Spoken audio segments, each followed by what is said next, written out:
নমস্কাৰ বন্ধুসকল, Assamese everything YouTube চেনেলটোৰ আপোনালোকক স্বাগতম জনাইছোঁ। বহুতে কমেণ্টত বক্সত কমেণ্ট কৰি আছে যে ইউনিক আইডিৰ ৱেবছাইটটো খোল খোৱা নাই।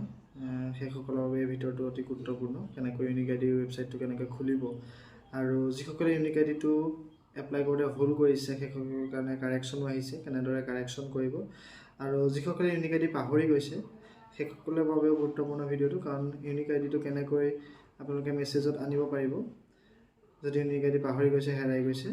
গতিকে ভিডিঅ'টো স্কিপ নকৰাকৈ চাই যাব, আৰু যদি ভিডিঅ'টো ভাল পায় তেনেহ'লে ভিডিঅ'টো লাইক কৰি দিব আৰু এই চেনেলটো ছাবস্ক্ৰাইব কৰি দিব।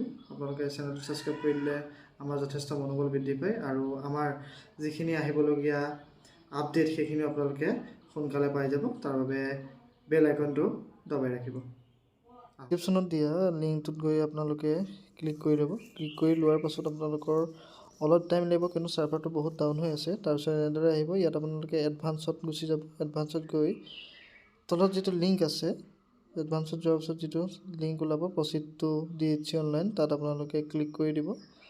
আনছেভ বুলি লিখা আছে, একো প্ৰব্লেম নাই। ক্লিক কৰি দিয়াৰ পাছতেই এনেদৰে আপোনালোকৰ আগতে যিটো ইউনিক আইডিৰ অফিচিয়েল পেজ, য'ত আপোনালোকে পূৰাব লাগিব, যি বিভিন্ন ধৰণৰ কাৰেকশ্যন কৰিব পাৰে, সেই পেজটো খোল খাই যাব। ইয়াত দেখিছে লাইভ নাও দেখাইছে এডমিশ্যন প্ৰচেছ ইউনিক আইডিৰ, আৰু ইয়াত প্ৰতিটো ষ্টাৰ মাৰ্ক দিয়া পাৰ্টি আপোনালোকে পূৰাব লাগিব বুলি কৈছে। আৰু যিটো কেনেকৈ এই ইউনিক আইডি আপোনালোকে জেনেৰেট কৰিব লাগিব তাৰ এটা ভিডিঅ' মই বনাই থৈছোঁ। আপোনালোকে আই বটনত আৰু নহ'লে ডেছক্ৰিপশ্যনত সেই ভিডিঅ'টোৰ লিংক পাই যাব। গতিকে ইয়াত মই নেদেখাওঁ, ইয়াত মই কেনেদৰে আপডেট কৰিব লাগিব সেইটো দেখুৱাইছোঁ। যদি আপোনালোকে ইউনিক আইডি পাহৰি গৈছে, আপোনালোকে ফৰগট ইউনিক আইডি ক্লিক হিয়াৰ টু ৰিট্ৰাইভ, তাত আপোনালোকে ক্লিক কৰি দিলেও হ'ব। যদি আপোনালোকে ইউনিক আইডি পাহৰিছে, গতিকে তাত আপোনালোকে এবাৰ ক্লিক কৰি দিব। ক্লিক কৰি আপোনালোকে যিখিনি ডিটেইলছ বিচাৰে সেইখিনি আপোনালোকে দি দিব লাগিব। মই ইয়াত দেখুৱাই দিছোঁ আপোনালোকে কেনেদৰে ডিটেইলছখিনি কি ডিটেইলছ দিব লাগিব।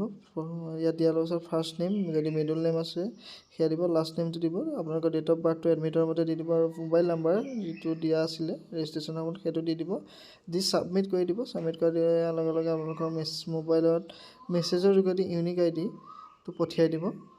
গতিকে আপোনালোকে যদি ইউনিক আইডিটো পাহৰি গৈছে বা আপোনালোকৰ মোবাইলত যদি আছিল ডিলিট হৈ গৈছে, তেনেহ'লে কোনো কথা নাই। আপোনালোকে নিজৰ হেৰুৱা বা পাহৰা ইউনিক আইডিটো আপোনালোকে পুনৰ ঘূৰাই পাব পাৰিব। তাৰপিছত আপোনালোকে আপডেট কৰিবলৈ হ'লে student log in, unique ID আৰু ডেট অফ বাৰ্থ দিও কৰিব পাৰে যদি পাছৱৰ্ড পাহৰিছে, আৰু ষ্টুডেণ্ট লগ ইন যদি ইউনিক আইডি আৰু পাছৱৰ্ড দিও আপোনালোকে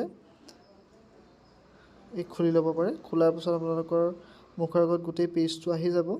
আপডেট কৰিবলৈ কিবা যদি ভুল হৈ আছে বা কিবা যদি নতুনকৈ ডাটা এণ্ট্ৰি কৰিবলৈ থাকি গৈছিলে আপোনালোকৰ, সেইখিনি আপোনালোকে এণ্ট্ৰি কৰি ল'ব পাৰিব।